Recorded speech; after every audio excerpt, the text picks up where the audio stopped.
Sebelum melanjutkan, jangan lupa subscribe dulu, terima kasih. Bab 414 melawan Wu Ningzu. Wajah Namong Wentian dipenuhi rasa ingin tahu. Dia tidak tahu apa yang sedang terjadi, tetapi bahkan orang bodoh pun akan dapat melihat perubahan drastis dalam sikap orang-orang ini terhadap Jiang Chen, seolah-olah dia telah melakukan sesuatu yang luar biasa. Bahkan gadis suci Istana Sungai Mendalam harus mengungkapkan rasa terima kasihnya di depan umum. Wentian, akhir-akhir ini kamu sedang dalam kultivasi terpencil, itu sebabnya kamu belum mendengar tentang insiden besar baru-baru ini. Beberapa hari yang lalu, seorang pemuda berpakaian putih muncul entah dari mana dan memusnahkan kekuatan besar milik para iblis, yang disebut Istana Iblis. Setelah itu, ketika keluarga Wu mengadakan upacara pemujaan leluhur mereka di kota Matahari Menari, sementara Wu Ningzu berada di sana, 4 penjaga agung Istana Raja Iblis tiba-tiba menyerang dengan pasukan iblis. Mereka diam-diam telah menyegel seluruh kota, dan berada di sana dengan tujuan untuk membantai semua orang. Namun, pemuda berpakaian putih itu menyerang sekali lagi, dan dia bahkan menarik kesengsaraan surgawi. Dengan itu, dia membunuh 3 penjaga agung Istana Raja Iblis dan memaksa puluhan ribu iblis untuk mundur. Dia adalah pahlawan yang menyelamatkan seluruh kota sendirian, dan selama beberapa hari terakhir, Istana Sungai Mendalam telah mencari pria ini kemana-mana, tetapi tidak berhasil. Siapa yang mengira bahwa pahlawan yang tak tertandingi telah bersembunyi di sini selama ini? Namong Yunfan menjelaskan semua detail tentang apa yang terjadi di kota Matahari Menari kepada Namong Wentian. Dia berbicara dengan sangat gembira, karena sebelumnya dia tidak percaya pada Jiang Chen. Ketika dia mengetahui bahwa Jiang Chen adalah pahlawan yang tak tertandingi, sikapnya langsung berubah. Selain itu, Namong Yunfan merasa sedikit malu sekarang. Pahlawan yang dicari semua orang selalu berada di sampingnya, dan dia telah mengabaikan pahlawan ini. Haha. Namong Wentian langsung tertawa mendengar cerita itu. Wentian, apa yang kamu tertawakan? Tui bertanya. Ayah, tetuatu, bagaimana menurutmu? Jika aku mendengar tentang kejadian ini sehari yang lalu, aku akan segera tahu bahwa pemuda berpakaian putih itu adalah Little Chen. Biarkan aku memberitahumu ini dengan penuh keyakinan, Little Chen adalah jenius paling menakjubkan di bawah langit. Jika ada seorang pria yang memiliki kemampuan untuk menghadapi kesengsaraan surgawi saat menerobos ke alam jiwa tempur, pria itu pastilah Jiang Chen. Tidak ada seorang pun selain dia yang bisa melakukannya. Meskipun kata-kata Namong Wentian terdengar seperti pernyataan sombong, itu adalah fakta. Tidak seorang pun tahu apa yang telah dilakukan Jiang Chen di benua timur, dan jika mereka tahu, mereka tidak akan begitu terkejut saat ini. Wentian, apakah maksudmu Jiang Chen benar-benar dapat mengalahkan Wu Ningzu? Dari apa yang aku tahu, Jiang Chen menggunakan kesengsaraan surgawi untuk membunuh ketiga pelindung agung itu, dan dia tidak pernah menunjukkan kemampuannya sendiri. Wu Ningzu bukanlah seseorang yang dapat dengan mudah dikalahkan. Tui masih khawatir. Penatua-tu, tenang saja. Jika mereka benar-benar bertarung, bahkan 2 Wu Ningzu tidak akan mampu mengalahkan Jiang Chen. Namun, lihatlah bagaimana mereka bersikap sekarang. Aku rasa mereka tidak akan saling bertarung. Orang ini benar-benar beruntung, ini adalah pertama kalinya dia datang ke benua selatan, dan dia telah berteman dengan gadis tercantik di sini. Namong Wentian berkata, jelas merasa bangga memiliki saudara seperti itu. Anak muda itu adalah orang yang sama dengan yang ada di Danqing Sun City. Bagaimana ini bisa terjadi? Ekspresi Namong Yunzeng sangat pucat saat ini. Ini tidak bagus. Orang itu adalah penyelamat Wu Ningzu, bagaimana kita akan bertarung dalam pertandingan ini?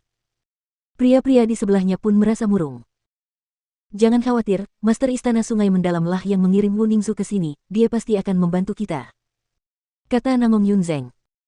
Di panggung pertarungan, setelah Wu Ningzu mengungkapkan rasa terima kasihnya pada Jiang Chen, dia segera melemparkan tatapan menggoda dengan matanya yang cerah. Apa-apaan ini? Dia merayuku.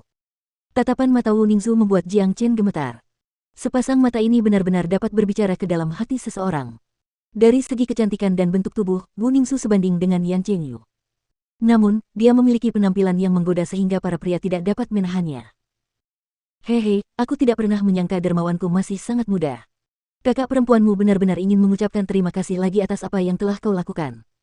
Tapi, adik kecil, mengapa kau tinggal bersama keluarga Namong? Senyuman nakal muncul di wajah Wu Ningzu. Cara dia memanggil Jiang Chen dengan sebutan adik laki-laki hampir membuat Jiang Chen terhuyung dan jatuh dari langit. Mereka yang mengenal Wu Ningzu tahu satu hal, gadis suci yang duduk di atas segalanya ini tidak akan pernah berbicara dengan cara seperti itu. Namun hari ini, dia justru hanya menggoda Jiang Chen, menunjukkan sikap yang sama sekali berbeda dari biasanya. Nampaknya karisma Jiang Chen memang luar biasa. Aku hanya membantu temanku. Kakak, menurutmu apakah kita akan bertarung? Jiang Chen bertanya sambil tersenyum.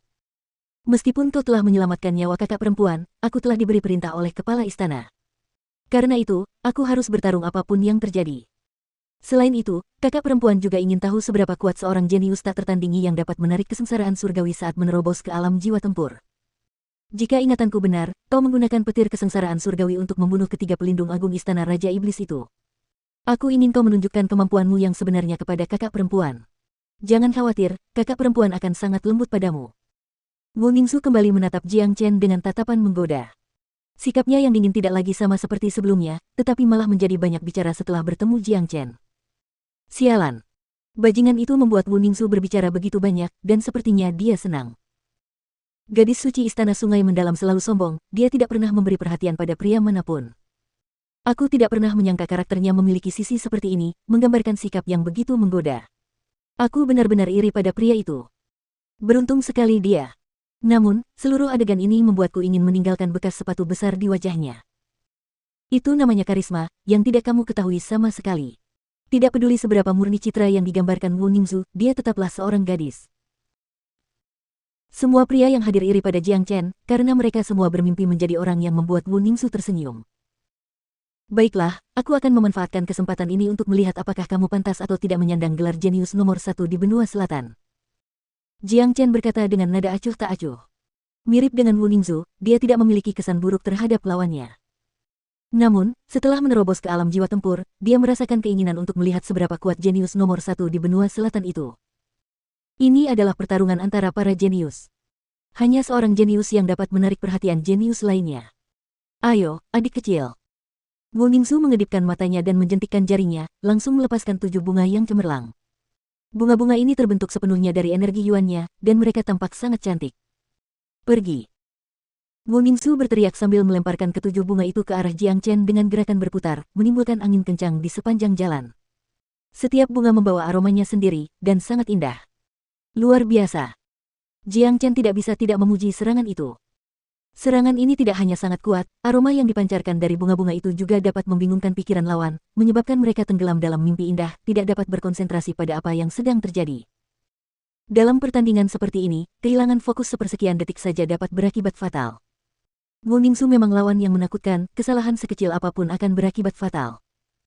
Namun, pikiran Jiang Chen sangat kuat dan fokus. Dia tidak takut pada alam ilusi agung, apalagi keterampilan yang menggoda ini. Energi Jiang Chen bergetar, dan dia langsung melepaskan 3 naga banjir berwarna putih keperakan. Masing-masing sangat kuat, seolah-olah mereka adalah naga banjir sungguhan. Saat mereka muncul, mereka langsung menyerang ke depan. Dentang, dentang, dentang. Naga banjir itu beradu dengan ketujuh bunga, menyebabkan suara yang menyerupai logam berdenting bergema. Meskipun ketujuh bunga ini sangat kuat, mereka tidak mampu menahan kekuatan 9 naga banjir pembunuh. Setelah ketujuh bunga itu hancur, masih ada 1 naga banjir yang tersisa yang terus menyerang Wu Ningxu. Sangat kuat. Wu Ningxu mengerjapkan matanya karena terkejut, dan ekspresinya berubah drastis. Dia selalu berpikir bahwa Jiang Chen telah mengandalkan kesengsaraan surgawi untuk membunuh para penjaga istana Raja Iblis. Mengenai kekuatan sejatinya, seorang pria yang baru saja menerobos ke alam jiwa tempur tidak akan terlalu kuat. Tapi sekarang, dia akhirnya merasakan kekuatan sejati Jiang Chen.